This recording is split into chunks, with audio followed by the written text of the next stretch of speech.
देखिए वकील साहब, आप बेहुदा सवाल करके अदालत का समय जाया ना करें।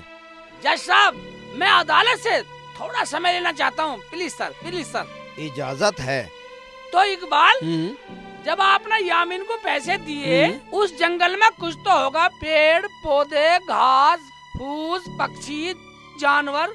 सोच इकबाल, सोच। कौन था, याद नहीं आ रहा कुछ, कैसे बता। हाँ, याद आया वकील साहब, याद आया। था वहाँ एक नीम का पेड़ था और उस नीम के पेड़ के नीचे मैंने यामीन को 500 की गड्डी दी थी। या इकबाल, जाओ और उस नीम के पेड़ को गवाही के लिए लेकर आओ। पेड़ अदालत में? जज साहब, ये कैसा पागलपन है? कभी पेड़ पौधे भी अदालत में गवाही देते हैं?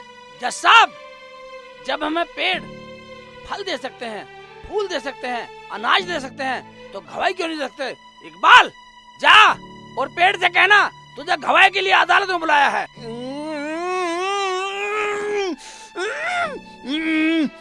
जाना, सर खुजाना, जा फटाफट। ठीक है वकील साहब, जाता हूँ। जज साहब, मैंने अदालत के 5 मिनट लिए, उसके लिए सॉरी।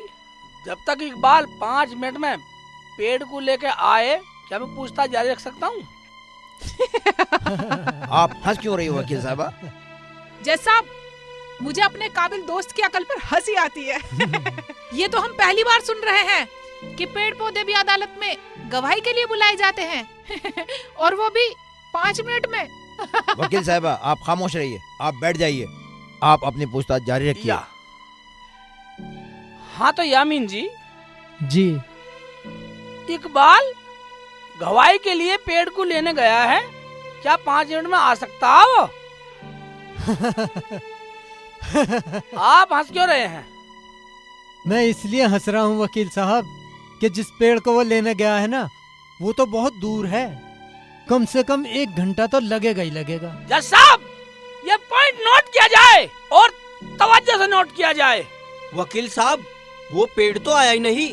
मैंने उसे कहा कि मेरी पद्दी पे बैठ के चल, लेकिन वो तो हिलने को भी तैयार नहीं हुआ।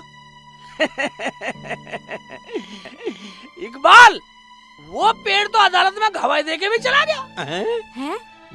पेड़ कब आया अदालत में गवाही देने? तुम दोनों ने देखा? मैंने तो कभी नहीं देखा। तुमने देखा? मैंने तो नहीं देखा। मैंने भी नहीं देखा। उसकी गवाही को सबने सुना, जज साहब ने सुना, इन्होंने भी सुना, यामीन ने भी सुना, और इधर वकील साहब ने भी सुना, और इधर अम्मी सबने सुना। क्या बोल रहा है ये? जज साहब, ये अदालत का टाइम खराब नहीं तो क्या है? कहाँ है गवाह, कहाँ है पेड़? मेरा क्लाइंट निर्दोष है और मैं अदालत से ये दरख्वास्त करना चाहती हूँ कि इकबाल को सख्त से सख्त सजा दी जाए, ताकि भविष्य में अदालत का कभी टाइम बर्बाद न करें। जज साहब, अदालत का समय तो ये लोग बर्बाद कर रहे हैं।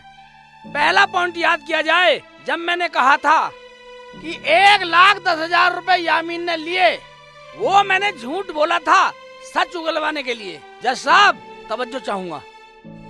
जब मैंने यामीन से पूछा कि क्या 5 मिनट में इकबाल आ सकता है, तो यामीन ने कहा उस पेड़ के दौरे आने जाने में 1 घंटा लगेगा, 5 मिनट में आ ही नहीं सकता। तो इसे कैसे पता है कि वो पेड़ कितनी दूर और कहाँ पे है? जज साहब, ये मेरे काबिल दोस्त कैसी बातें कर रहे हैं? चुप रहिए वकील साहबा। यामीन, जो वकील भटाभट जी कह रहे हैं, क्या वो बात सच है? अगर वो सच है तो हमें तुमसे कोई हमदर्दी नहीं। जज साहब, मेरी एक विनती है कि यामीन को 2 दिन के लिए पुलिस रिमांड पे भेज दिया जाए। वकील साहब, अनुमति है, आप पुलिस बुला सकते हैं। जज साहब, आप पुलिस को मत बुलाइए, मैं आपसे माफी मांगता हूँ। मैंने अपने दोस्त इकबाल से गद्दारी करी, मैं इसके पैसे लौटा दूंगा, और आप और गांव वाले जो भी सजा देंगे वो मुझे मंजूर होगी। जज साहब, मेरी अदालत से एक गुजारिश है, जब यामीन ने इकबाल जुल्म कबूल कर लिया तो सख्त से सख्त सजा सुनाई जाए। तमाम गवाह और सबूतों की रोशनी में ये अदालत इस नतीजे पर पहुंची है। ये अदालत यामीन मुजरिम को इकबाल के 1 लाख रुपए लौटाने और तमाम गांव से हाथ जोड़ के माफी मांगने की सजा मुकर्रर करती है। हाँ। मुझे मंजूर है जज साहब। हमसे क्यों माफी मांगते हो? हम तो नकली जज हैं। और मैं नकली वकील क्यों अब्बू? हाँ, और भाइयों मुझे भी माफ कर देना, मैं कोई पढ़ा लिखा नहीं हूँ, LLB भी नहीं हूँ, भटाभट नहीं हूँ। मैं तो ये ड्रामा सब अब्बू के डर से करता था ताकि मुझे मारे ना। हैं? पर बेटा एक बात और है, तेरी नकली पढ़ाई ने गांव के सभी बच्चों को असली पढ़ना लिखना सिखा दिया। शेखू, तेरी वजह से हमारे बच्चे पढ़ने लगे। हाँ, मुझे भी मेरी अम्मी ने दाखिला दिलवा दिया। शेख जी, आपका बहुत बहुत धन्यवाद। और हमारे बच्चे तुम्हारी वजह से स्कूल जाने लग गए। कहते थे हम ना जा रहे स्कूल। बच्चों, मैं तो नकली LLB था, आप बिल्कुल असली LLB बन करके देश और गांव का नाम ऊंचा करें। तो दोस्तों, अब हम फिर मिलेंगे।